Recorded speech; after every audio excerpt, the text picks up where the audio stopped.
water now, ripped apart. In front of her, the pool oozed red, and it was only then that she truly understood what she had done, who she had become.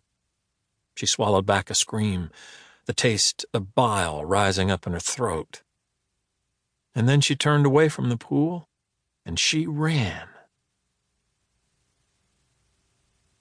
Daisy, 1917, Louisville, Kentucky. Sometimes I think if I'd met J. Gatsby later, say after Daddy's and Rose's accident, I wouldn't have even noticed him at all. I think how the whole entire course of my life, and his, might have turned out differently. Jay came into my life at a moment when I still believed that anything was possible. The war and death were somewhere so far away, out of my reach, that they might as well have not existed at all. I had everything, and it never occurred to me that I could lose it all, just like that. It sounds silly to say it now, to remember how I was, to remember that careless, carefree girl. It sounds silly to say that Jay and I lived and died by chance, haphazard timing, that our paths crossed at the right time, in the right place. Or maybe it was the wrong time, the wrong place. "Daisy Fay!" Mother called for me up the stairs.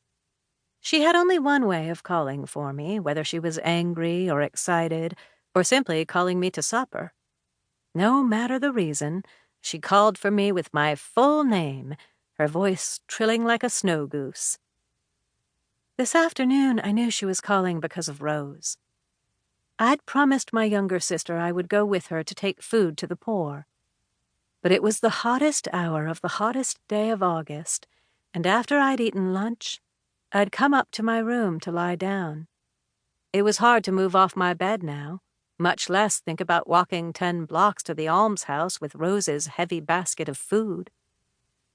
Unlike me, Rose was thinking about the war, and she'd started growing vegetables in a victory garden in our backyard.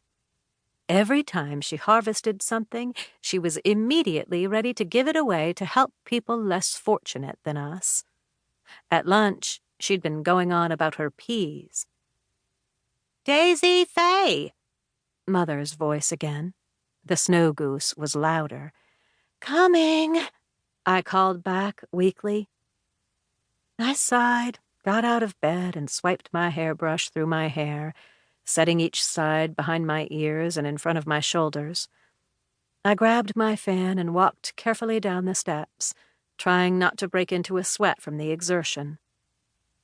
Just as I'd expected, Rose and Mother sat at the dining table together, co-conspirators, Rose's heavy wicker basket sitting in front of them.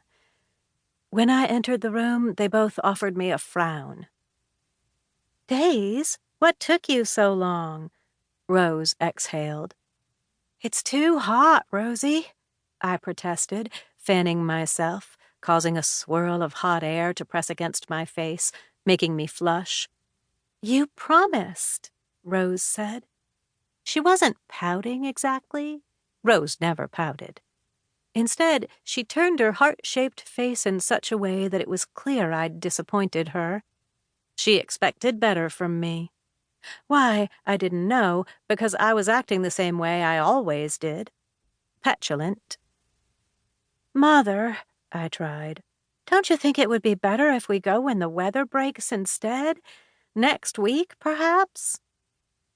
Mother wasn't a bleeding heart like Rose, and God knows where Rose got it from, because Daddy certainly wasn't either. But Mother and Daddy adored Rose. Everyone adored Rose. I was the beautiful one, and she was the good one. That's not to say that Rose wasn't pretty in her own quiet way, too, but her beauty was her goodness. And the fact was, I loved her for that reason, too. But not when it meant I had to suffer in the heat. "Daisy Fay," Mother said, "help your sister with that basket and stop complaining. You're not going to melt."